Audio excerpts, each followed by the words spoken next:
Hello guys, welcome to only my talks. 99 రూపాయలకి cinema చూసే chance. దేశవ్యాప్తంగా ఏకంగా 4000 స్క్రీన్లలో ఈ ఆఫర్ వర్తింపు. కొత్త సినిమాల్ని కూడా తక్కువ ధరలోనే మల్టీప్లెక్స్లో చూసేయచ్చు. 3 రోజుల క్రితం మల్టీప్లెక్స్ అసోసియేషన్ ఆఫ్ ఇండియా పెద్దగా ప్రచారం చేసుకుంది. మిగతా చోట్ల 99 రూపాయలు అయినప్పటికీ తెలుగు రాష్ట్రాల్లో 112 రూపాయలు అని చెప్పుకొచ్చింది. తీరా చూస్తే అది కూడా లేదు. పైకి చెబుతున్నది ఒకటి, రియాలిటీలో జరుగుతున్నది మరొకటి అనిపిస్తుంది.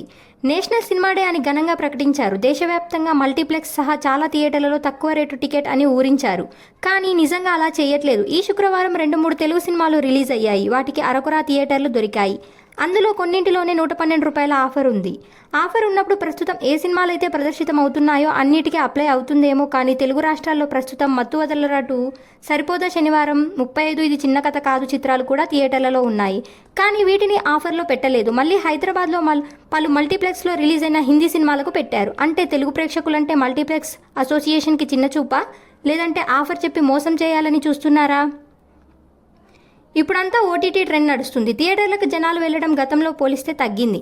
సినిమా డే నాడు ఆఫర్స్ అని చెప్పినప్పుడు పూర్తిగా పాటిస్తేనే కదా. ఆసక్తి లేకపోయినప్పటికీ టికెట్ డబ్బులు తక్కువే కాబట్టి ప్రేక్షకుడు రావడానికి ఇంట్రెస్ట్ చూపిస్తాడు. ఇలా పైకి ఒకటి చెప్పి లోపల మరొకటి చేస్తే ఉన్న క్రెడిట్ కూడా పోతుందేమో. ఈ విషయం మల్టీప్లెక్స్లో ఆలోచిస్తే బెటర్. లేదంటే సినిమా డే ఆఫర్ అని చెప్పేటప్పుడు కేవలం ఉత్తరాదికి మాత్రమే అని చెప్పుకుంటే బెటర్.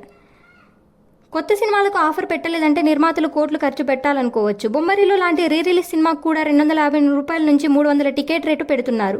కనీసం వీటికైనా సరే సినిమా డే ఆఫర్ కిందకు తీసుకొస్తే జనాలు థియేటర్లకు వస్తారేమో. ఇలాంటి అప్డేట్స్ కోసం ప్లీజ్ సబ్స్క్రైబ్ OMT.